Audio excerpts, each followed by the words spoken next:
Ho, ho, ho, Merry Christmas and Happy Holidays. I hope you're ready to enjoy some creative fun with me. Please say hello in the chat box and tell us where you're from. We are starting in just a moment. People are streaming in, I see. Wonderful. Well, I've been baking cookies and drinking some nice chai and creating all sorts of fun things for the holidays. Wrapping presents. So let's see, we're going to get started in just a moment. Again, please say hello in the chat box and tell us where you're from, what you're doing for the holidays. Okay, greetings. I'm going to move that for just a moment here. Thank you so much for joining me today. Welcome to day number 1 of our 12 days of Christmas with the naturalist's view, doing 12 days of nature-inspired things. So in case you haven't met me before, hi, I'm Christine Elder, and I'm a naturalist, environmental educator, and visual artist from Central Oregon, where we have a beautiful, unseasonably warm and sunny day. And so this is the first of 12 days. I'm calling it the 12 days of Draw Paintmas because we're going to be drawing and painting things. And today is going to be poinsettia. So the goal is really to reduce your stress, increase your joy, just be in the moment, and just be in a more festive, creative mind. And remember, you can always watch the replays as well if you can't catch us live. So we're going to be going for about an hour. We're going to draw our poinsettia, and then we're going to sketch it and paint it. So don't worry if you don't have any art supplies. You can just follow along visually, kind of like watching old Bob Ross painting demonstrations. It's just as fun to just watch someone be creative and relaxing and reduce the stress as it is to participate. And you could participate also if you want, or you could watch the replay also and follow along once you know what our materials are, which I'm going to tell you in just a moment. So again, we're going live every day at about noon, although tomorrow I'm traveling, so I'm going to be uploading my demonstration early, but most of them are going to be live at noon right here on YouTube and Facebook. And so I want you to really focus on just enjoying the process, not the product. You have enough stress going on, and really this series is just built for you to do something creative and right-brained. And if you're in your right brain, you can't think about the future or the past or worry. You can just enjoy the present. And so this series is going to include some things that are traditionally Christmassy, like poinsettias and hollies and mistletoes, and reindeer, of course, on the 24th, our last day. It'll also include some days where we're just doing sort of wintry scenes, and trees and skies and that kind of thing. And some days will be just drawing, and some will be drawing and painting. Of course, you're always welcome to finish your project however you want. So let me just quickly tell you the kinds of materials I'm going to be using. And again, don't worry, you don't have to have these materials at all. Again, you can just watch if you want to, because as we sketch, I'm of course going to share facts about the natural history of the plants and animals and skies and stars and snowflakes we talk about. So it's not just an art demo. You'll be learning a lot. So again, you can just be here and watch. But the minimum, I said, if you're going to follow along, would be some paper and a pencil. And I tend to like this type of multimedia paper like this that you can do light watercolor washes on. And then I just use a graphite pencil here, a mechanical pencil. I've used this for about pretty much all 250 plus of my online workshops. Today I'm actually using this. It's a paper that's very smooth, and I like working with smooth paper, especially if I'm trying to get details like in the veins of the poinsettia. And then we're going to have some watercolors, and I'm just having a few basic colors like red and green. And I'm going to have a few brushes and then a pen. Now for the highlights, there's lots of cool highlights on a lot of things we're going to be drawing, or snow in some of the things we're drawing. And so there's a few ways you can add that. Probably the simplest is some sort of a white colored pencil or charcoal pencil. But you could also use my different pens and the, where'd it go? The Uniposca pen, which can tend to leak on you sometimes. I don't know where that went. And then this is my favorite, this Dr. P.H. Martin's Bleed Proof White. So anyway, if you're on my mailing list, you got this whole list of materials already. So I think that's pretty much everything. Yeah. Okay, great. So tell me in the chat box, who's ready to get started? I'm going to move my cookies over, although I'm kind of hungry. I could eat one of these cookies. And they smell really good too, especially the star anise and the cinnamon and the tea and the oranges. And in case you missed my workshop last week on natural gift wrapping, you could get that too. Oh, now I wanted to remind you, speaking of gift wrapping, is that think about these activities the next 12 days as little sketches and artworks that you could include as gifts. So you could even finish a project and frame it and give it to a friend.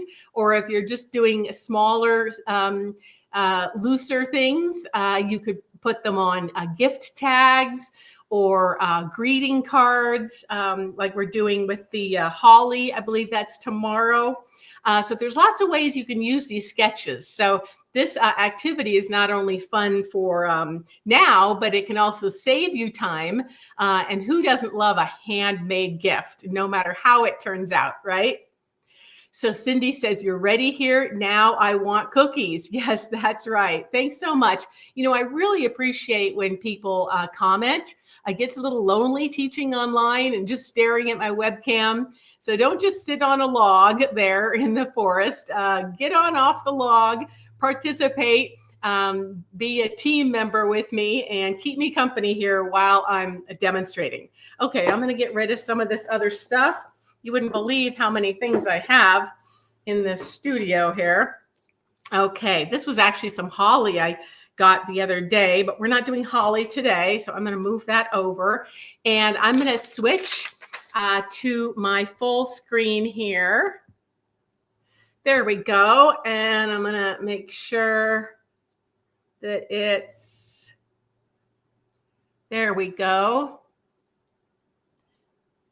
And it does tend to sort of refocus sometimes. I'm sorry about that. I don't know how to fix that. I'm not very technical. Okay, so we're going to go ahead. Now, first, I just want to show you this real poinsettia. I will share more facts about poinsettias with you while we're doing our painting and while we're letting our painting dry to add the details. So don't worry, you'll learn a lot more about the biology of poinsettias and why they're used for Christmas later on. But anyway, it's kind of fun to look at things close up sometimes. And you see they have very tiny flowers. And I really encourage you to look at a poinsettia you might have. Watch it for a few days while the flowers open up. They have very unique flowers. This is a very unique family of plants. It's in the spurge or Euphorbiaceae family, actually. So anyway, it's always good to look at something before you start drawing it. And so we see we have a bunch of these leaves that are red. These aren't the flowers. The flowers are very tiny and yellow. Now, different varieties of poinsettias have different colors. I think there's over 100 varieties. So, you know, it doesn't really matter, you know, how you paint yours today, because there's a lot of different varieties. There's white ones and red ones and ones that are marbled, both red and white. Tell me in the chat box if you have a poinsettia, what color you have. And then, so usually some of these bracts are red, and those help to attract pollinators since the flowers are so tiny. And then there's some kind of more normal looking leaves. And all of the leaves are kind of almost heart-shaped, kind of an oval, a little bit fatter at the bottom. So yeah, the more you look at something, the easier it is to draw. Now, the lighting isn't so good on this one, so I'm actually going to use this photo instead. We can draw from this one, and that'll make it easier for everybody to see. Yeah, but I'll keep this one here for fun. Oh, that's casting a shadow. Sorry. There we go. I'll put it over there. Yeah, and we've got some nice colorful hollies here. All right. And I'm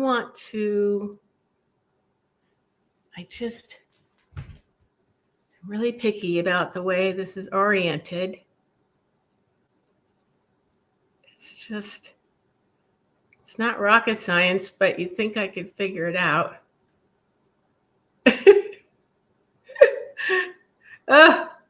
So anyway, the longer you look at something, the easier it is to draw it accurately. So we're going to draw this side view. We don't really see the little yellow flowers in here at all. And remember, we're just going to stay loose. We're going to have fun.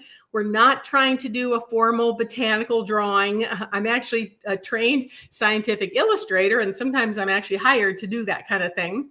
But we're not doing that today. We're just kind of having fun and staying loose. Oh, that's a little bit better. There we go. Okay. And these are casting a shadow, aren't they? I guess I have to get rid of those. All righty. And so what we see, we're just going to draw a bunch of these overlapping leaves, and we'll draw the ones in front first, and then the green ones, and then the little pot. And you see it looks like it has a little bit of moss in there. And then we will paint it in a really just light, loose, fun style. Okay, great. I see we are live on Instagram and Facebook. Good. Okay, so I think, yeah. I don't know why somebody said the chat was disabled. Looks like Cindy's able to say hi. Usually works. Well, we're just going to have to keep going, but thanks, Karen, for telling me about that. Okay, anyway, so, you know, we see that there's sort of the red leaves in this area, and then the green leaves kind of in this area, and then we're going to have this here. And I'm just going to make it about the same size, and you see it pretty much touches the edges. But again, we're just going to have fun with this, right? So let's not get too picky, okay? Trying to have that be decorative there. That's fun. There we go. Do you like my lights? Gotta put the lights here. Cindy says you're on YouTube. Great. Okay, you can see it. Good. Okay, so I guess YouTube folks can chat. All righty. Okay.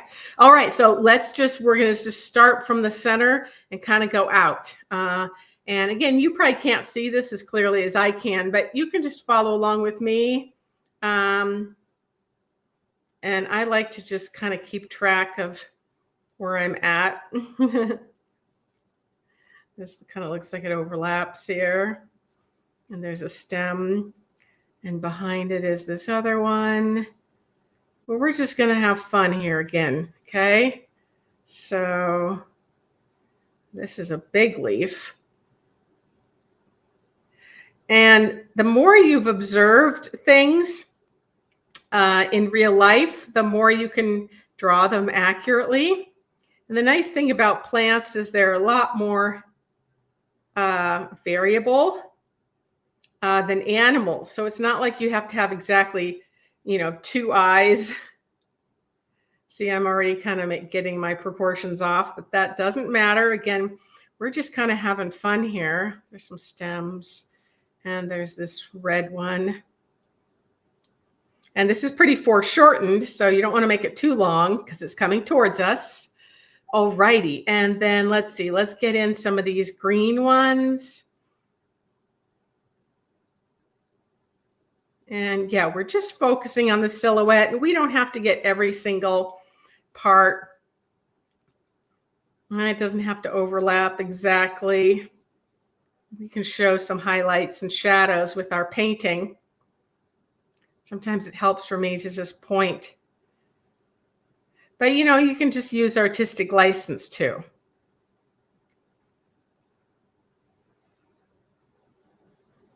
And this will look a little bit more realistic. Again, as we add some paint and shadows. I see a stem here. Okay, and let's see, this one coming out here. Again, this is pretty short because it's foreshortened. Oops, stem goes behind it. Alrighty, and then the stem is coming down into the pot. Oh, and we have a few other leaves here. It's fun to just give them personality. You see how some of the leaves are broken. Just like you don't want to have to be perfect. And one last leaf. See how easy that was? Okay. And I've actually drawn mine a little bigger, no wonder. Okay, and then my pot, let's see, I've got the front edge of my pot kind of like this. It's gonna have some moss in it. I'm gonna make my pot a little bigger because I drew my plant a little bit bigger. So I don't want to have the pot look like it's kind of too small. And this pot is a little bit wider at the top. Okay, and then, you know, we can just paint over this, and when the paint is dry, you can remove the sketches. So can you guys see this well enough? Should I darken it up any? Let me just go over some of this again to let you guys keep up. Again, since this is pretty dark reds and such, this isn't gonna, these pencil lines won't show too much, and we can erase them.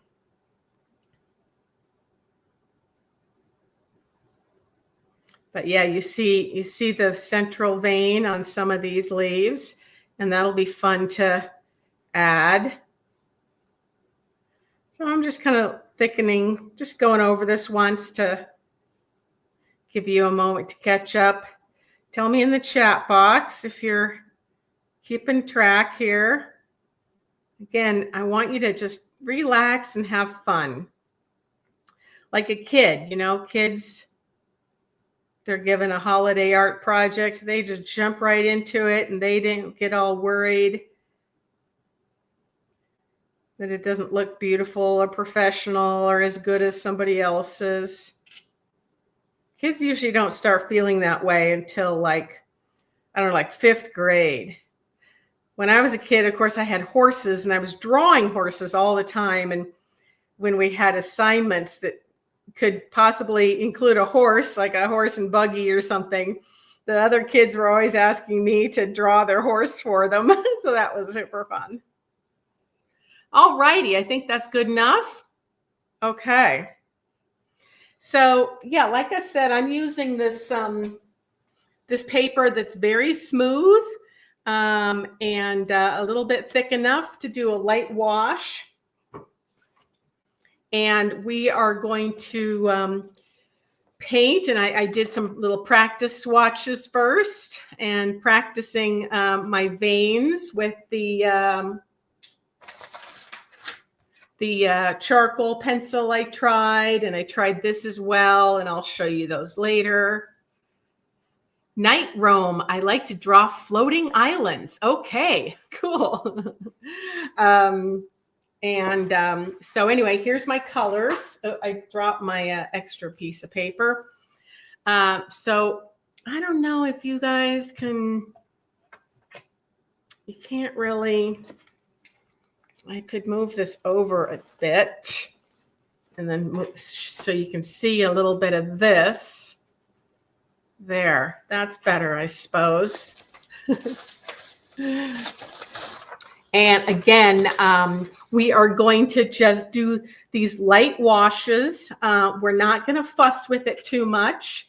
You know, that's the beauty of watercolor. A lot of people get intimidated by watercolor, but we're just going to kind of do everything red. And then we'll go back over and add some highlights and shadows. So I'm just going to put red everywhere. And then I'm going to do the green leaves. Down here. And then by the time I come back to this, it'll be dry a bit. So we're just gonna, I'm using my squeezy field painting brushes that already have water in them, but you might have something else like a more, you know, traditional brush. But all I say is, you know, I just kind of mix right in here, and I've got this beautiful red. It might be a little bit too pink, but anyway, I'm just going to get a big pile of this. And again, we're just kind of having fun, but I want to make a big enough pile so that all my leaves are going to be the same color here. And actually, I could make a little swatch there, right? And so I'm going to paint like the basic red. And then we can add some highlights and shadows with a darker color and with the charcoal pencils afterwards. So I'm just going to do red everywhere. And since I'm right-handed, I'm just going to kind of do everything here. And I guess you can kind of see my paint.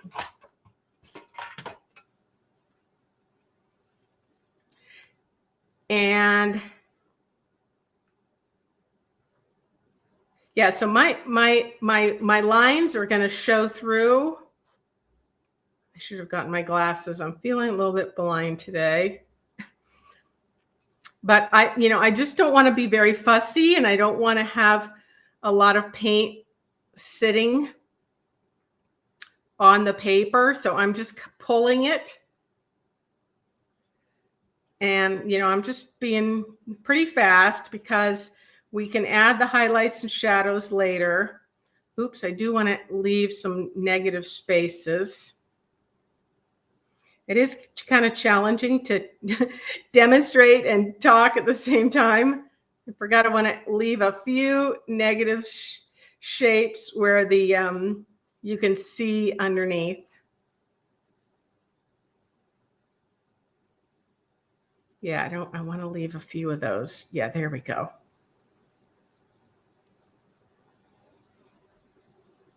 And, you know, the kind of paper you have has a lot to do with how things look.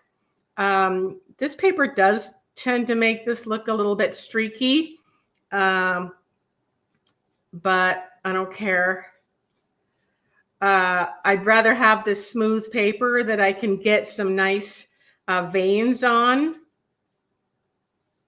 Because if you have regular cold press watercolor paper, it's a little bit more challenging to get nice veins. Where am I? So yeah, I'm trying just to get all the red, and remember to leave some of my white space like I did here. Thankfully, I remembered that. But I could always add that back in, especially with my Dr. P.H. Martin's Bleed Proof White. Oh, let's see. We do have a couple other red leaves. I might as well get those in. And like I said before, after we get this first layer of watercolor and we let it dry a bit, I'll share some really interesting facts about poinsettias. I shared some of those already yesterday on Instagram, I think. What are we doing? Oh, I could just add a few more red things. Okay, maybe a little bit more red, just for fun. All right. And so So yeah, I'm not going to play with this and go back over all this stuff because like once you start going over it like this, then you're just going to start lifting paint and getting it all wrinkly and depending on your paper. So yeah, we're not going to fuss with it. So I'm going to clean my brush. I'm just going to squeeze it out on my towel here. And I'm going to do my green now. And let's see, what kind of green do I have? I've got the sap green. Let me see what that looks like. That's pretty close for government work. And again, you see all of these cool white veins. And so we can add some of those later. So we're just trying to get the basic, what we call local color. So I'm going to make a little pile of my green here. And let me see what I think of that. That's nice and Christmassy. So, one reason we use poinsettias at Christmas time is because they're the Christmas colors. Also, in traditional Christian Christmas symbolism, the red of the plant symbolizes the blood of Christ. And also this family of plants, the Euphorbiaceae, often has thorns. And so it also symbolized Jesus's crown of thorns. Oh yeah, I want to leave that negative shapes again. And you see, since I painted this red pretty dry, if I'm careful, these won't bleed in.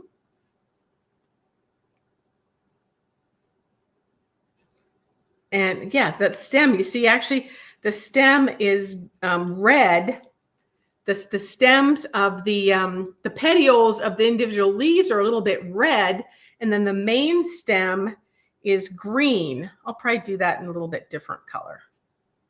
And anyway, let's just preserve our negative shapes. And again, we're just having fun. If I was going to be making this into a formal botanical illustration, I would have made a much more detailed and careful first sketch and all that. But we are just having fun, right brain creativity. And, you can always do a better job at this later if you want. From your own poinsettia. And often I will draw or paint things several times, especially if I'm studying them to make a more formal botanical drawing. I'll practice drawing and painting something several times, so it's not just like a one-off thing.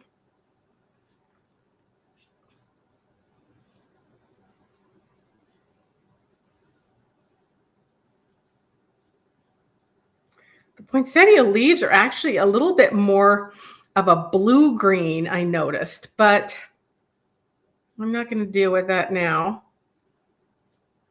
We're just using kind of the basic red and green that signifies Christmas. So again, we don't have to be totally botanically accurate. And again, there are hundreds of varieties of poinsettias that have different colors of leaves.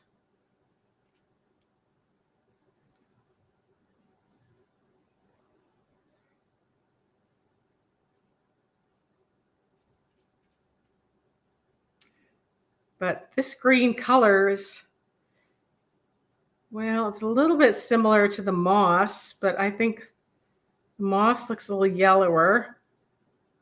A lot of these leaves have really thin tips. And thankfully, my brush, if I'm careful, I can make a nice thin tip.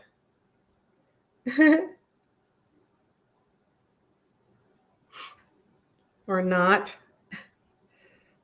Takes a drier brush and a very light touch. Okay, and I think I'm going to make my stem here. I'm going to make that a little bit more yellow.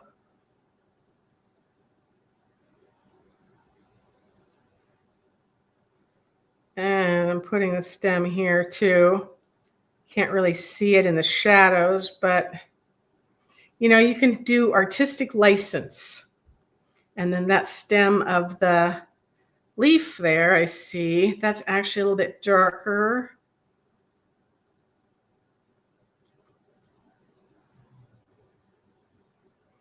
Brownish red, and there's a few stems here.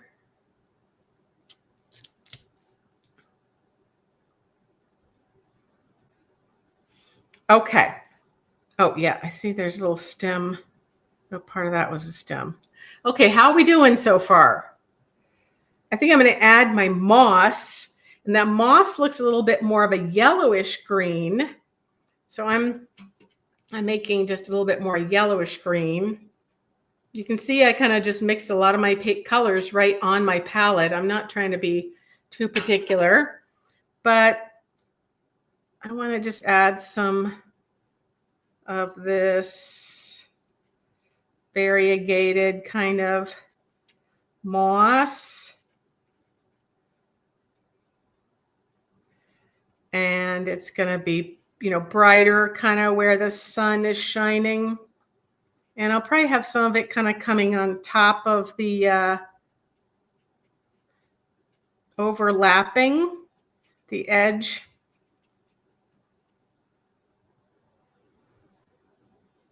Some shadows in here. Might even use a little bit of blue, because blue and yellow, of course, make green. How's that look? How are we doing? Anybody want to comment? Are you guys still here?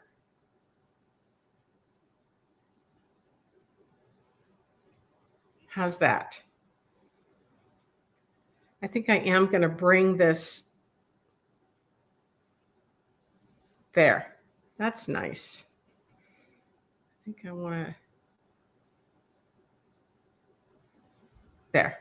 I like that. It brings it out in front. Okay. I might make this shadowy.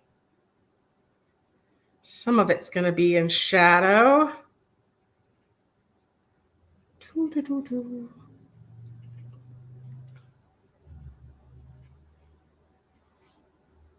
All righty, Cindy said, good here, painting along. Wonderful. Okay. Yeah, my leaves are already dry there. Okay. And let's see, what color should I make this? It's kind of boring, just white.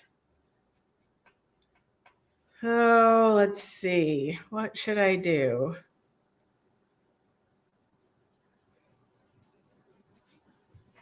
I think, how about a little bit of a bluish?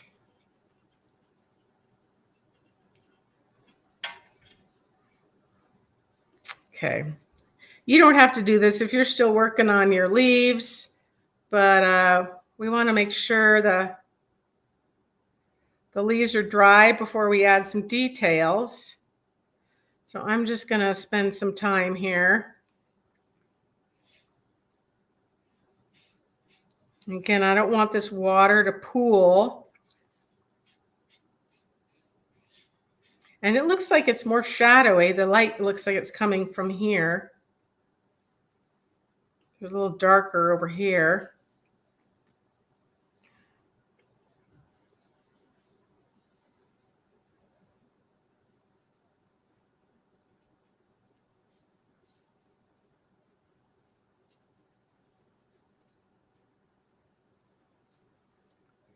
I'll bring that leaf tip.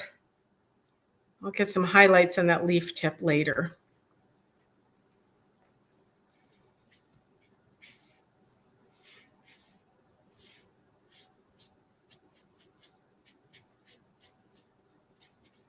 Anyway, I'm making a mess of this.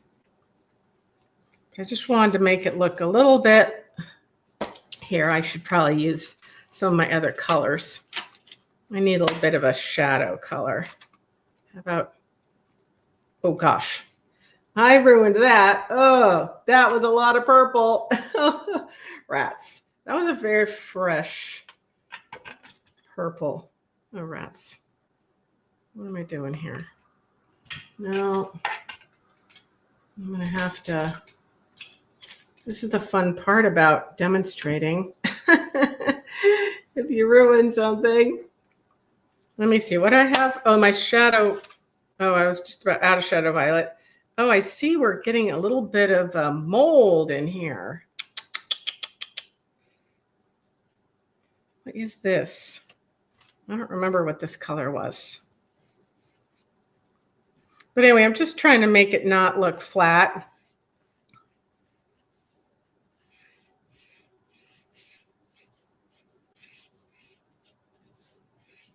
Okay. I don't know if that helps. Boy, there's just not much color in that color. It's not like that purple that I dipped into. Whew. Okay.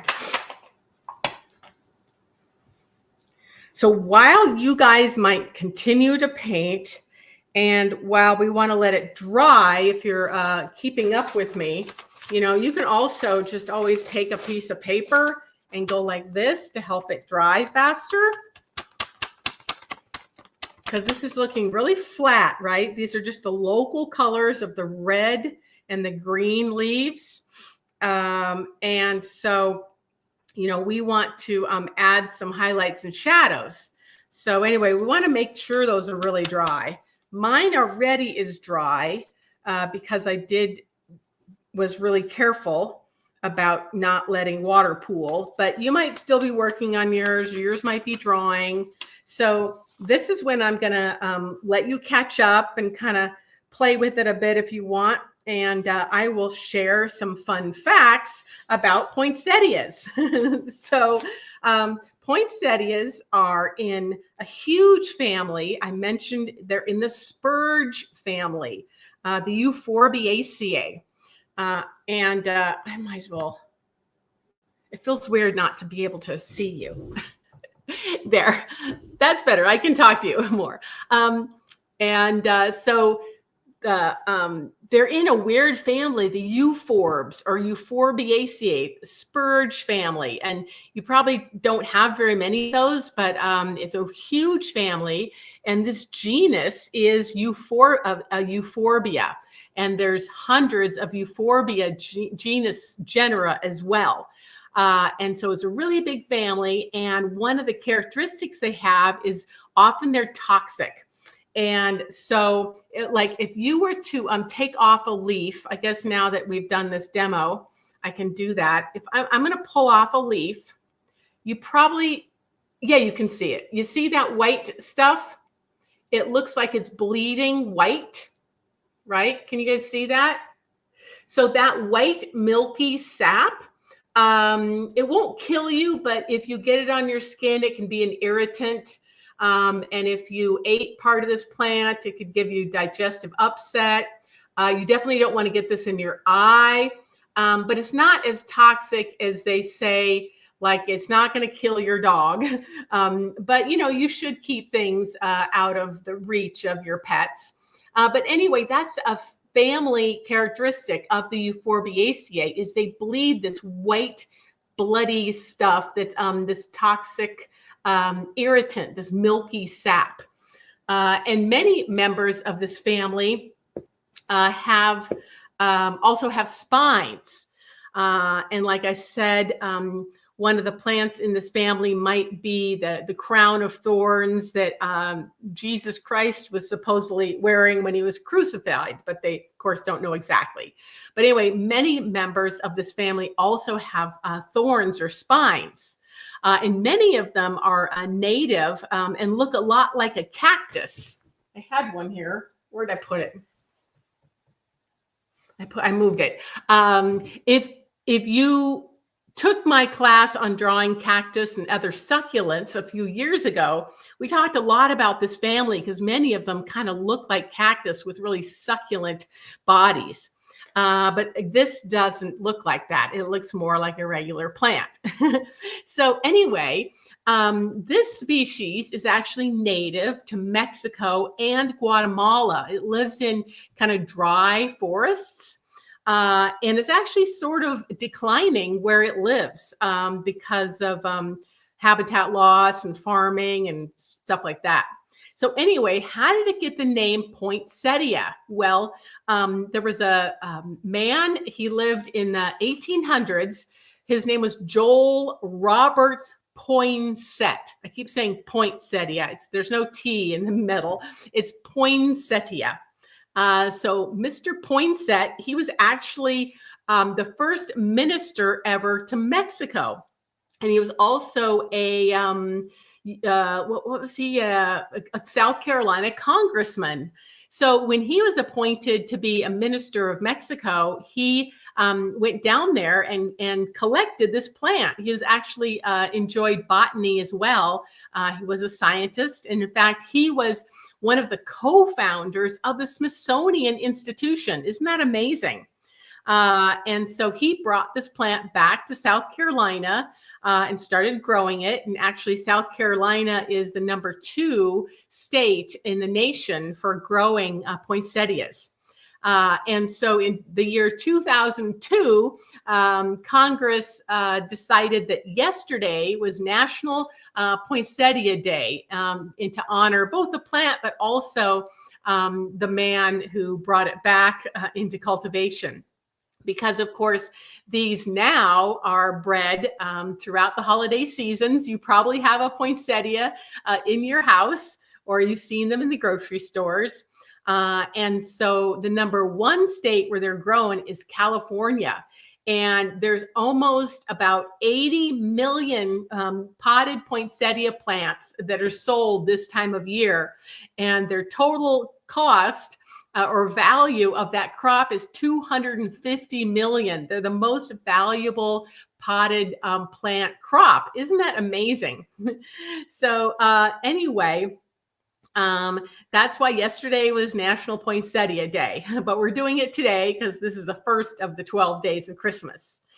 And so these being native to Mexico, they were known for thousands of years by the native cultures. I read about how the Aztec cultures grew them. They were actually the first ones to cultivate them, and they grew them for a red dye. They made a red dye, I guess, out of these red leaves. And they also used them for medicine. What else could I say about that? Yeah, and so now hundreds of cultivars have been bred.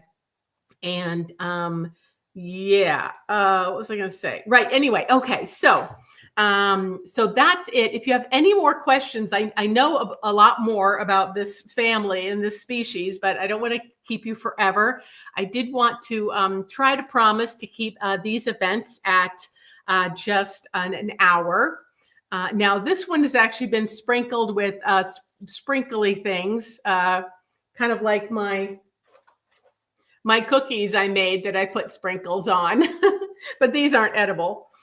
Okay, so anyway, let's go back to this and start to try to make it a little bit more realistic.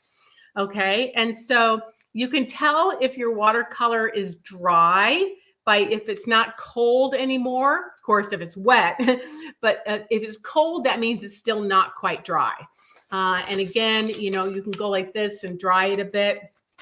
But what we see now is some highlights and shadows.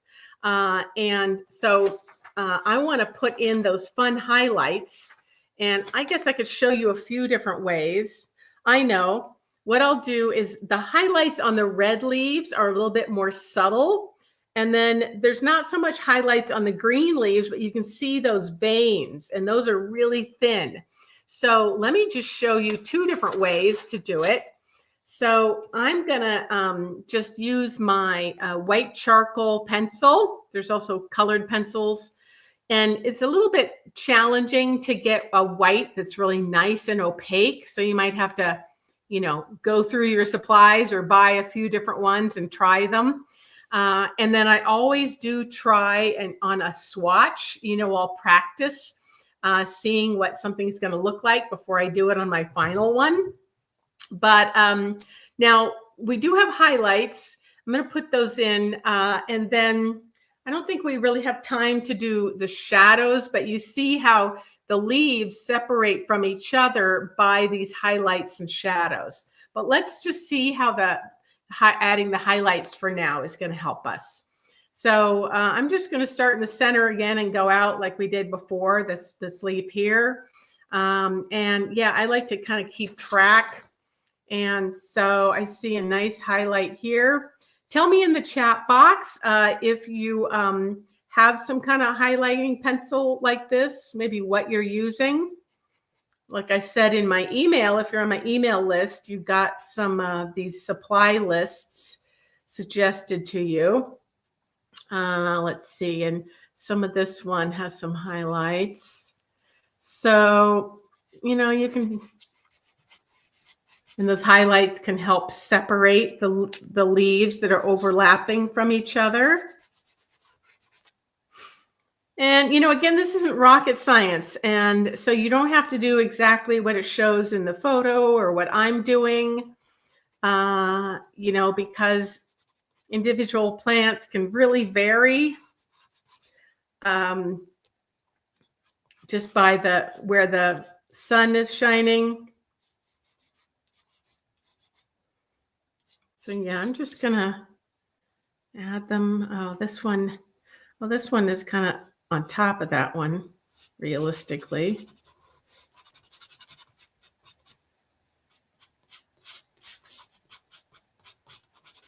So, oh, and there's a nice highlight on this one to bring it forward.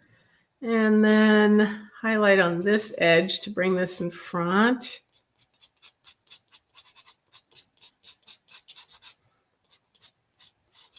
So, and you can always smooth it out too. Yeah, this is super subtle. Okay, and then there's some highlights on this leaf.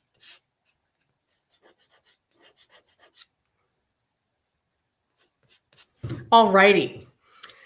Now, actually, I know what I'll do. Should I do that before or after? I think I will put a few highlights on these green leaves, and then I'll paint on, where did I put that?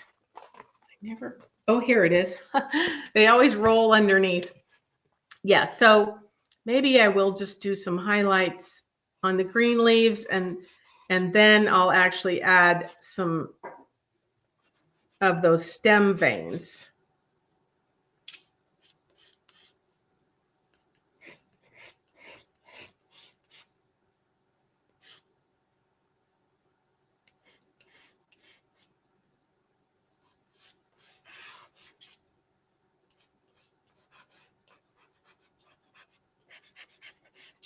Okay, whatever. Oh, and then I could add a little bit more. Oh, that's not really working. Oh, I could add a few highlights in here. All right. And of course my pencil broke. Thank gosh I have a sharpener. All right. So then to do some more fine lines for all those, you know, we don't have to do every single one. That's really detailed. And you can see how many of those there are. So we don't have to do every single one. So you can either use something like this. These Uniposca pens, though, can be a little dangerous because they can, if you push on them too hard, they can just make a big blob. But I can do a few highlights. Now I know the center part of this vein is a little bit red here, but you know, we're just going to have fun. I don't care. So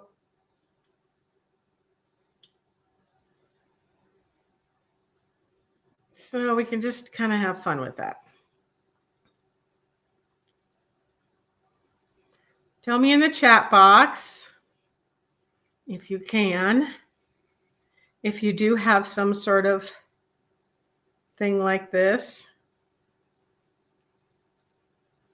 Oh yeah, I don't want to do all of them. So the other thing you could use would be this Dr. P.H. Martin's Bleed Proof White. And I've already woken this up because it was sitting on a shelf for quite a while. I added some water and I kind of made it ready. And I would, with this, I would use a really narrow brush like this one. And this is super opaque. I love this stuff. It's so good for highlights, like in an animal's eye or something. But you got to be a lot more careful.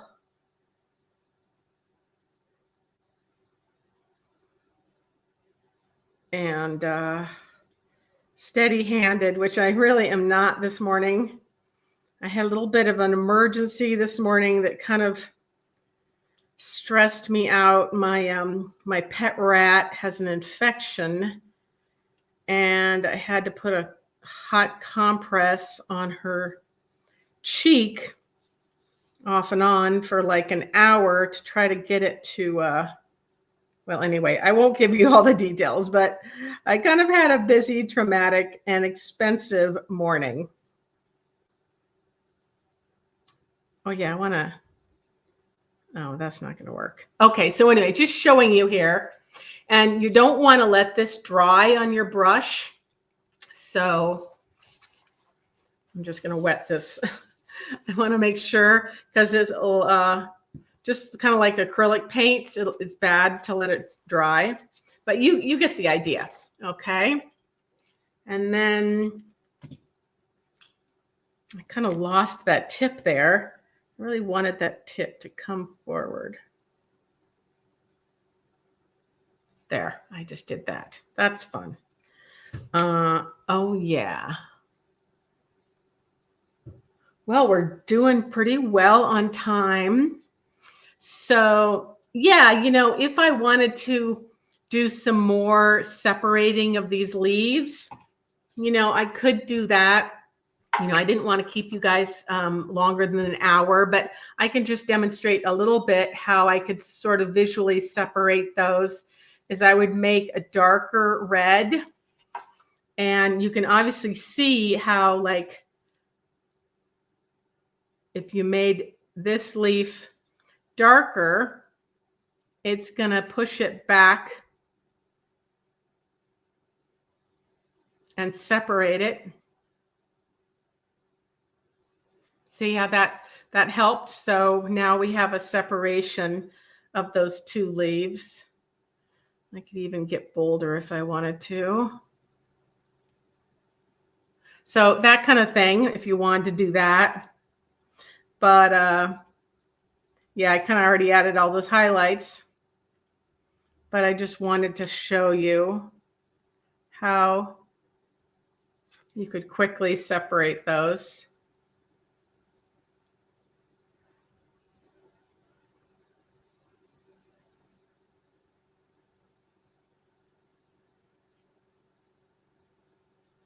Yeah. All righty. And the same with the green leaves. You could go in with a darker green. I could even add a little bit of this purple to my green.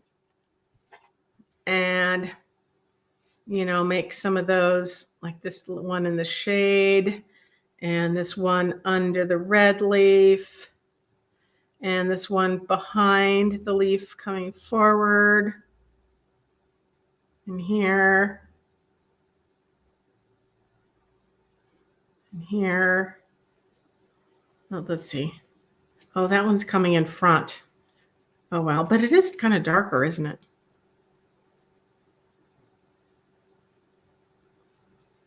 Anyway, you can see that you can see how I'm even painting over some of those.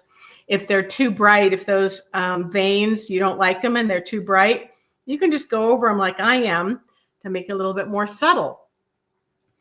And if I wanted to, where is that green? I had a green.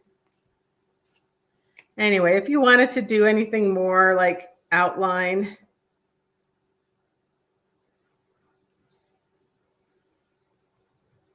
or whatever else.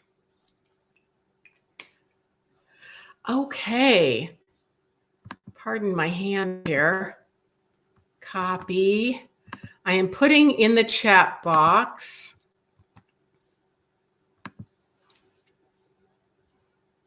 Let's see, where am I here? Oh, there I am. Okay, I put in the chat box a link to my membership, which some of you live people are in. And that's my membership for nature sketching and journaling. And why I added that is because I decided to do a special challenge to keep you guys inspired about following along with these 12 days of Draw Paintmas that started today. And so if folks are interested in joining my membership, I decided that it would be fun that if you did each of these exercises and finished all 12 of them before December 31st, our last day is Christmas Eve. And if you sent those to me, and it's easy to find how to get a hold of me, if you sent pictures of them to me, then you could qualify for my founding members price of my Nature Notebook Club, which is only $22 a month. It's a membership that's just month to month. There's no long-term commitment, but it's really fun, and there's live events, and there's a quite interesting community, and includes nature sketching and painting and journaling tips, and everything's supposed to be real quick and easy and field-based. It's not all fussy. It's kind of like this kind of stuff. Where we talk about the nature and also the sketching and journaling process. So I just added that, christinelder.com/membership, where you can learn more about the membership. And of course, that sales page has the full price. But again, if you follow along with these and finish up by December 31st, I'll give you the founding members price. Now, another thing I'm doing is I am donating the first your first month's fees to the Jane Goodall Institute this month, again expiring December 31st. And that was a way I decided that I could help support the Jane Goodall Institute. And also in January inside the club, we're going to be spending a few weeks having fun and thought-provoking prompts related to Jane Goodall and how she lived her life, and how you could emulate that and show that in your nature sketching journal. So that's going to be a fun event. Every month inside the Nature Notebook Club, we do some sort of different special event. So yeah. So anyway, I love to be on time, and we're just out of time. So again, this is the first of our 12 days of Draw Paintmas. And every day at about noon, I'm going to go live. So make sure you have clicked the subscribe button if you're watching on YouTube or whatever you do on Facebook, and put an alarm on if you want to join us live. Now, again, tomorrow I'm actually going to be on the road, so I'm going to upload a pre-recorded one, but pretty much all the other ones are going to be live. And so I hope you've enjoyed following along today, both live and replay viewers. And I'd love to see you comment in the chat boxes or the comment boxes below this. And I hope you will keep working on your poinsettia. If you want to add some more details to it, that would be really fun. And yeah, so yeah, I hope that was fun, and I hope to see you again soon. So Cindy, thank you. I'm glad you were here and participating. And so I'm going to let you guys keep working on your drawings or paintings, and I hope to see you tomorrow. Okay. Bye-bye.